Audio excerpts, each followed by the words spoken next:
Hi folks, this is Bob President Schubert Kalidasa again. I want to talk with you right now about a little problem that's growing in in much of the world, and certainly in here in the United States, called political correctness.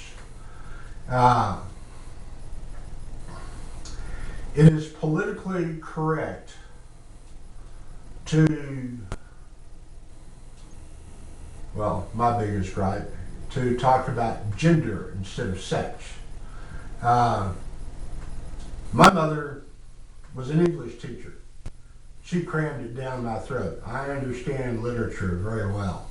I taught anatomy and physiology. I understand the human body very well. And we don't have a gender. We have a sex. Gender is a thing in literature. You have masculine and feminine and neuter gender. Whether it has a masculine tone or a feminine tone or a neutral tone. Then, sex-wise, we have we're either male or female. If you're confused about it, look in your pants. You'll figure it out real quick. That's what your sex is, your physical sex. Now, there are people who have a sexual orientation that's a little different. Like, for instance, there are people who are heterosexual, and there are people who are homosexual, and there are people who are bisexual. But sexual orientation has nothing to do with either physical anatomy or literature. Everyone has both masculine and feminine energy in them, and you can entertain whichever one or both of them that you want. Sexual orientation is genetic. It has nothing to do with a decision that someone made. You're born that way. And but people are all around this gender thing. Well, it's politically correct to say that. I am not politically correct. I'm never going to be. Here's where I see the danger in the so-called politically correct thing. It's all about making you think and say the things that someone else wants you to think and say. The vast majority of the people in this world have never had an original thought in their lives. It's the way it is. I'm going to explain to you why that is, and then I'm going to explain to you a way that you can use to get to where you can have some original thoughts. 99.999% of the people who watch this video have never had an original thought. And this is not said to offend you or anything. This is just the reality.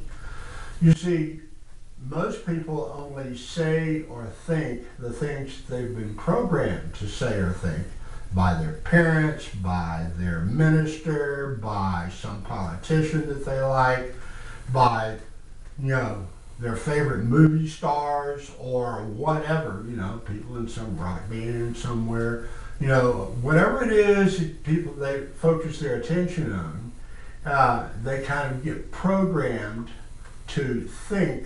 They're not really thinking. They're parroting the thoughts of others, and they're parroting the words of others. They're just simply repeating this stuff again.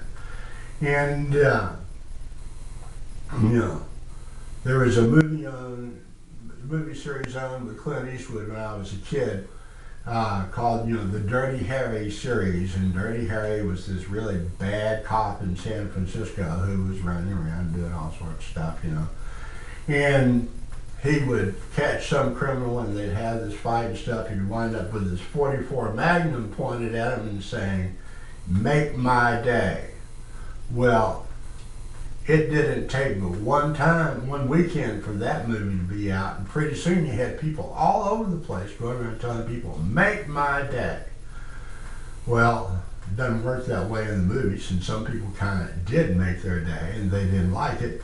And so after a while, people started kind of getting over that. But for a long time, that was a really popular thing for people to say when they were upset. So,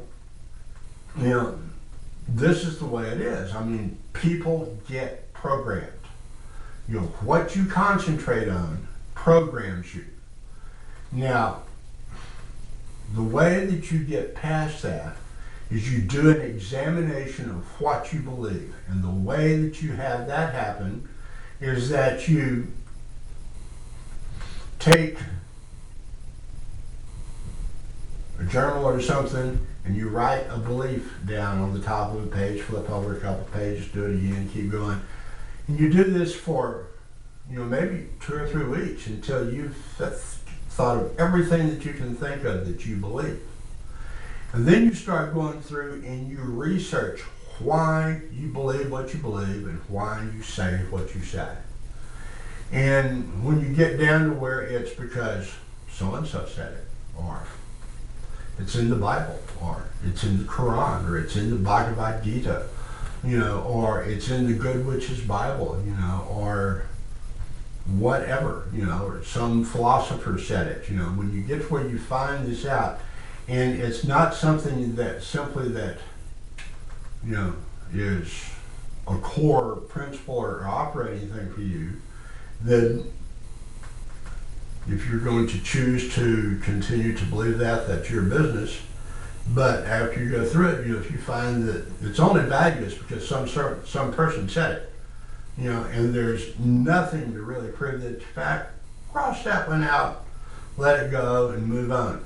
And after you get through this process, and it may take weeks or months to go through that, after you get through this process, then you'll find that you have a whole lot less beliefs than you did before. And then wait about 6 months.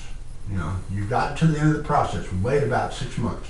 When you get to the end, go through and examine what you still believe and see why you still believe it. And if you find again that there's really no basis for the belief and stuff and you're ready and willing, let it go. Finally you get to where you only believe the things that you can absolutely, positively prove to be true. And when you do, then you're in a place where you can begin to have original thoughts. So, it's a process. It takes time in working out the beliefs that are garbage to find the things that really are facts and get rid of the things that have really no basis other than somebody said so. And so when you get through the process, then you will know what you believe and why you believe it. And then you won't be so tied into the programming. If you watch some commercial and all of a sudden you find yourself saying what's in the commercial, or you see some movie, or you read something in a book, and all of a sudden you start regurgitating this stuff, you'll catch yourself real quick. And you'll find that you have a lot less to say sometimes. But when you do have something to say, it's going to have some meaning because you actually thought about it and you didn't simply let someone else put words in your head. So right now we have a little problem in the United States because some of these idiots in the government and stuff have carried this so far that they're actually proposing the possibility of having thought crimes. It can be against the law to think in a certain way.